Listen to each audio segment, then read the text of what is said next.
¿Qué tal, amigos de Familia Luz? Yo soy Yanira Ibarra. Saben que me encanta encontrarme con ustedes. El día de hoy, una tarde maravillosa para compartir con un importante referente de la lucha por los derechos humanos de nuestros hermanos migrantes, el padre Alejandro Solalinde. Padre, bienvenido, muchas gracias. Igualmente, Yanira, buenas tardes a todas y a todos.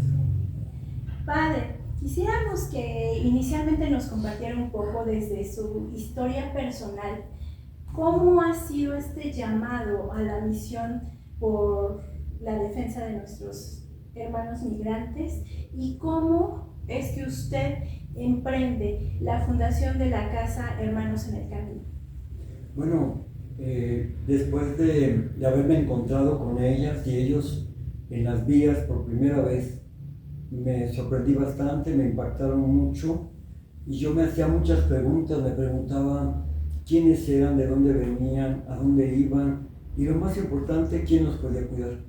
Un día me pasó algo que me hizo ver la inseguridad de ellas y de ellos y entonces yo me di a la tarea de buscar un espacio para cuidarlos, para protegerlos. Y eso lo pude lograr solamente como a los 2 años de haber acompañado, de estar con ellos y dándome cuenta de las necesidades de ellos. Hasta los 2 años pude abrir un espacio para su seguridad, que es Hermanos en el Camino. ¿Actualmente continúa esta labor en Oaxaca? Sí, es en Ciudad Ixtepec, Oaxaca, el Istmo de Tehuantepec, a 30 metros de donde va a pasar o ya está pasando el corredor interoceánico, el tren de Salina Cruz a Coatzacoalcos. ¿Cómo es que ha crecido su ministerio en esta labor? ¿Cómo es que ahora usted contribuye e interactúa para el diseño e implementación de políticas públicas? Bueno, ahí caminando con ellos, me pregunté y investigué qué marco legal había y solamente existía la Ley General de Población de 1974. Pero esa no era una ley migratoria, solamente contemplaba un aspecto de población, de migración, y mal, porque hablaba de ellos como ilegales. Entonces, lo primero que hicimos fue retirar el término de ilegales y poner irregulares administrativos, lo que Estados Unidos no ha hecho porque le sigue llamando ilegales. Después nos dimos cuenta que era necesaria una ley. Afortunadamente los legisladores de todos los partidos de aquel siglo se movieron, aceptaron, fueron muy sensibles, siempre han sido hasta la fecha muy sensibles con el tema migratorio, y entonces ellos decidieron que se hiciera una ley. Pero esta ley no provino principalmente de ellos, sino de la dimensión pastoral, de la unidad humana, del episcopado mexicano. Se hizo esta ley. Muchas organizaciones, casas del migrante, estuvimos trabajando durante 2 años a hacer la propuesta. Llegó esa propuesta justamente el 24 de febrero de 2011, que es cuando se presenta ya en el pleno del Senado. Entonces era la casona de Chicoténcatl. Excelente. Desde la doctrina social de la Iglesia, que nos hace un llamado a quienes nos identificamos como seguidores de Cristo desde la Iglesia Católica, existe este llamado a extender el reino en las obras. Y en estas obras, ¿cómo ha sido su caminar? ¿Y considera usted que hay controversia entre el ser cristiano y el activismo? No, para nada.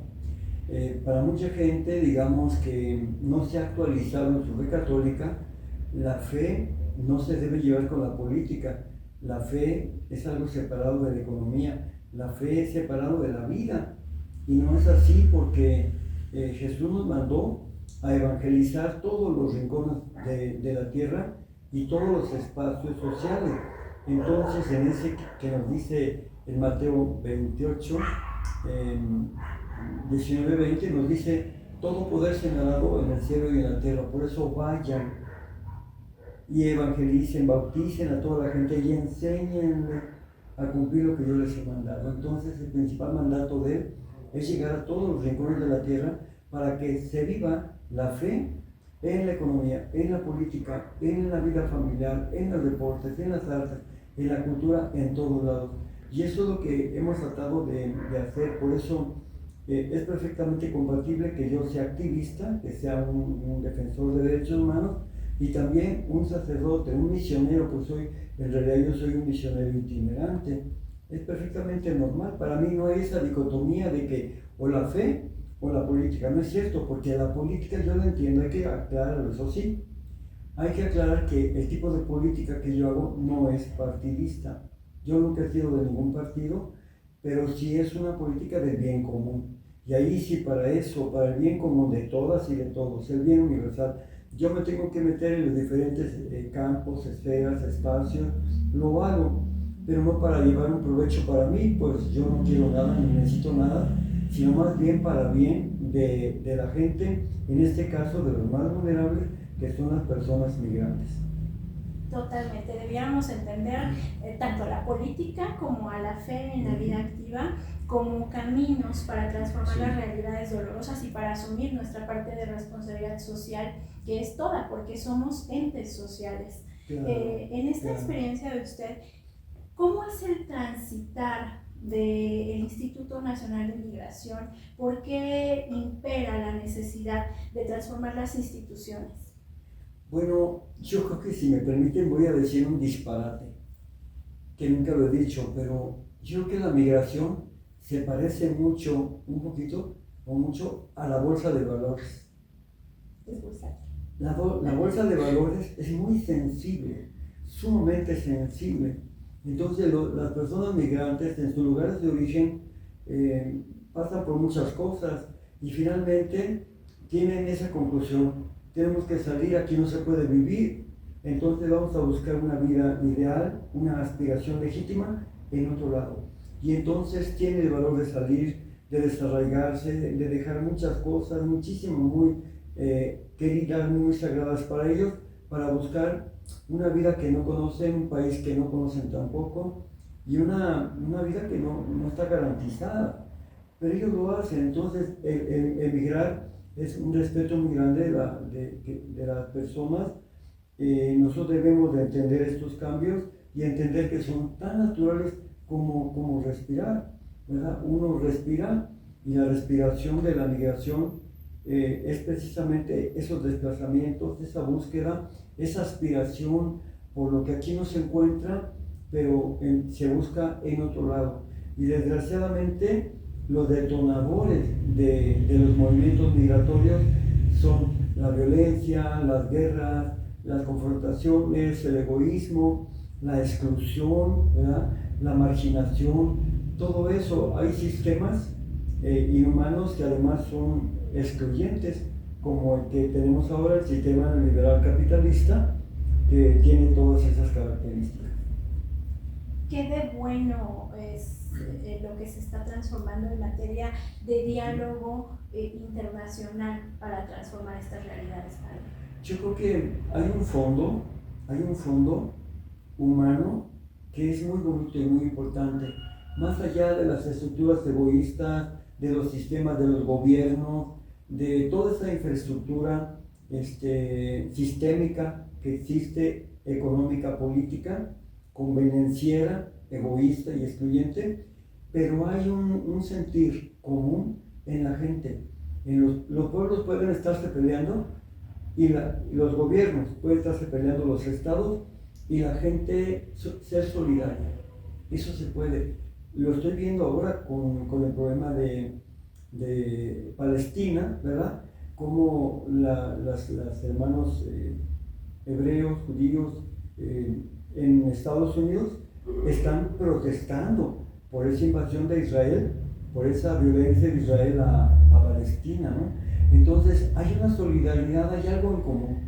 Lo he visto en mujeres blancas de Norteamérica, cómo se solidarizan con los migrantes y cómo son delicadas con ellos, los ayudan, todo eso lo he visto. Ahí obra el espíritu de cada uno de los seres. El espíritu y el amor que tenemos todas y todos. Tenemos un amor dentro que cuando nos encontramos se detona esa solidaridad, nos ayudamos y de repente ya no estamos tan lejos y de repente ya no somos indiferentes y nos ayudamos y compartimos. Qué bendición poder ser ese tejedor de puentes en estas circunstancias de dolor, Padre. En su experiencia reciente, compartíamos que ha estado usted recientemente en un conversatorio para temas de migración. ¿Cuáles han sido las motivaciones y los frutos de este conversatorio? Bueno, primero estuve en Viena al principio del año y presenté un poco lo que estábamos viviendo al comienzo del año.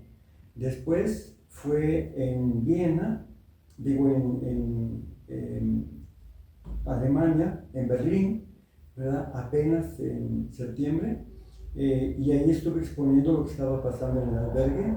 Yo dije, se sorprendieron porque yo dije que en nuestro albergue habían pasado, en lo que llevábamos del año, habían pasado 28 países de África, de los 54 que son. Y yo dije, de donde está ahorita precisamente detonándose esa guerra, yo dije que había pasado Yemen, Irak, Irán, Siria, lo que es Palestina, también llegaron de Palestina, llegaron de Jordania, de Líbano, entonces esos países, y de Egipto, que también se considera Medio Oriente, aunque también es del norte de África, pero también llegaron de Asia, Asia Menor, llegaron desde Sri Lanka, llegaron de Pakistán, Afganistán, Uzbekistán, Filipinas, China, Rusia, bueno, y de América no se diga. Lo que más me sorprendió de América fue que llegaron de todos los países de América, menos Uruguay, Paraguay y Guyana y Surinam.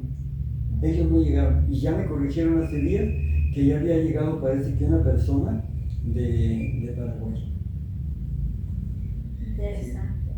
Y eso fui a decir en Berlín, y además hablé de África, cómo África se está levantando, está despertando, cómo los jóvenes africanos son los que están ahorita asumiendo a través de golpes de Estado en las riendas de sus países, y ahora viene el control de sus materias primas, que ya no las van a regalar, que ya no van a dejar que los despoje. Por ejemplo, Francia, que es una potencia que está extrayendo, pero no es la única. También está Inglaterra, también está Bélgica, pero también está Estados Unidos, ¿no? Y entonces todo eso en Berlín, yo lo dije justamente en Berlín, en esta ciudad, se repartieron 14 países, toda África, en 1885. Y allí estaban secretarios de Estado de Europa, escuchándome. Padre, y en esta necesidad tan grande que hay de atender todo lo que compete al fenómeno migratorio, tanto inmigratorio como de la transición por nuestro territorio, hay un tema muy en auge en este momento, la lucha de las mujeres de las diásporas, los pueblos afrodescendientes en México. ¿Cuál es la labor que usted identifica necesaria para ellos? Bueno, yo pienso y he visto que la mujer ya desde el siglo pasado viene emergiendo, despertando, participando, exigiendo. Este siglo XXI va a ser muy importante en el desempeño de las mujeres. Va a ser clave, así como yo digo que también va a ser de los migrantes. Este siglo va a ser migrante y va a ser de las mujeres también.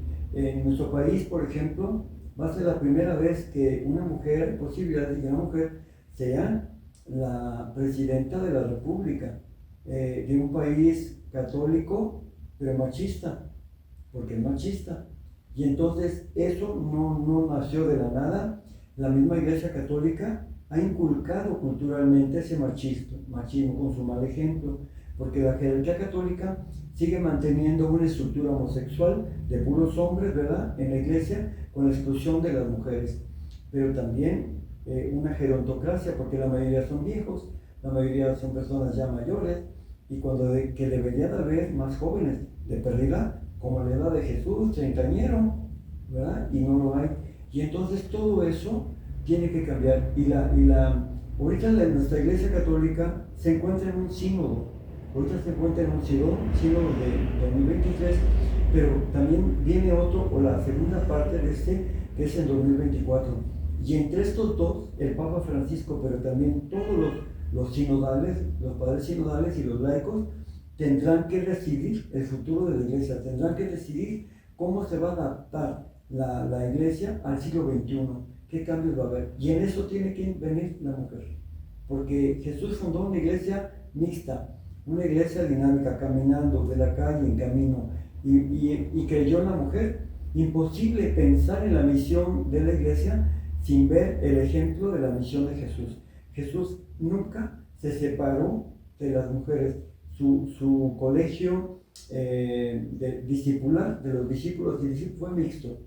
Y al final puso la cerecita del pastel al coronar, a nombrar a María Magdalena apóstol de los apóstoles de la iglesia, el domingo de resurrección. Entonces ahí se completó el aspecto mixto de la iglesia católica.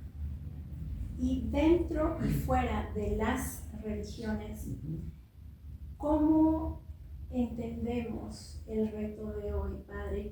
¿Qué nos daría como un mensaje a todos los seres humanos y específicamente también a los miembros de la iglesia con respecto a entender que si la humanidad se tejió en su historia a través de fenómeno migratorio, porque es a partir del transitar de seres humanos que se pobla el globo terráqueo? Entonces, si esta es nuestra naturaleza, ¿a qué estamos llamados y qué debemos de entender y de abrigar como cristianos y como no cristianos para abrazar la condición de vulnerabilidad de muchos seres humanos que hoy están desprotegidos, están sumamente vulnerables? Me gusta tu pregunta, las preguntas son inteligentes. Esta ha sido muy, muy humana porque nos habla prácticamente de la compasión. La compasión no es la lástima, no, la compasión es sentir, percibir el dolor, el sufrimiento humano. Pero para eso necesitamos realmente encontrarnos con nosotros mismos. Mira, para poder entender la vida, necesitamos entender, conocer quién es Dios.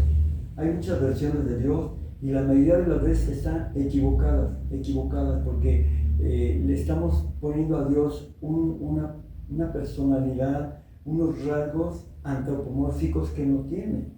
Y en cambio estamos alejándonos de la verdadera noticia que nos da Jesús respecto a la imagen de Él. Nosotros sabemos que hay un solo Dios, el Dios de todas las iglesias, de todas las religiones, de las no iglesias y no religiones, porque hay gente que no tiene iglesia ni religión, pero tiene una espiritualidad y cree en Dios, el único Dios de todas y de todos. Es importante, primero, tener confianza en Dios, después, tener confianza en nosotros. ¿Por qué? Porque nosotros tenemos que conocernos mejor y sabernos así redimensionar, porque o creemos que somos muy buenos o muy malos, el maniqueísmo, o pensamos que hay personas perfectas, ¿verdad? Y personas imperfectas, etc. Todo eso es el maniqueísmo.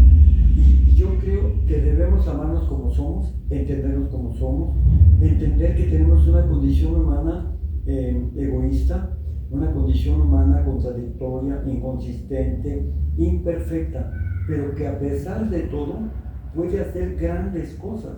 El ser humano es maravilloso, la familia humana es maravillosa y ha podido hacer muchas cosas muy lindas en la humanidad. Somos sorprendentes, pero de repente damos sorpresas, de repente decimos fallamos, de repente enseñamos el cobre. No, es que somos así. Nosotros tenemos ese aspecto ambivalente, pero a pesar de todo podemos hacer muchas cosas. Es más, fíjate, la gente hoy no habla de santidad, no cree en la santidad, porque piensa que la santidad es la perfección. No es cierto. La santidad es fincar, es construir sobre nuestra humanidad, sobre nuestra condición humana, así egoísta, pecadora, imperfecta, construir lo bueno y pensar que podemos hacer muchas cosas buenas independientemente de esa base humana, condición contradictoria que tenemos. pues qué alegría que el día de hoy coincidir en el camino, Padre, sea un paso hacia nuestra edificación de la santidad. Le agradezco mucho su tiempo. Con mucho gusto. Invitamos a nuestros hermanos que nos ven a que participen, planteen sus comentarios y con una dicha enorme en el corazón por habernos alimentado de la experiencia de un hombre con tanta sensibilidad, le pedimos, Padre, nos conceda su bendición. Claro que sí. Esta bendición que les voy a dar no es otra más que la expresión del amor de Dios universal para todas y para todos, y es una bendición que Dios nos da gratuitamente. El amor de Dios es gratuito, nada tenemos que hacer para que nos ame, y además nos acepta, como somos nos acepta, nos ama y nos elige. El Señor está con ustedes. Bendito seas Dios Padre de nuestro Señor Jesucristo, que en Él nos has dado toda clase de bienes espirituales y celestiales. Te pedimos por estas hijas tuyas, por estos hijos tuyos, para que les conceda la salud del cuerpo y del alma, los libres y protejas de todo mal físico y espiritual, y les des la confianza y el amor gratuito para que sigan caminando en la vida haciendo todo el bien y evitando todo el daño a nuestros propios hermanos y hermanas. La bendición de Dios misericordioso, Padre, Hijo y Espíritu Santo descienda sobre ustedes y permanezca para siempre. Amén. Muchas gracias. Hasta pronto, sigamos compartiendo la luz.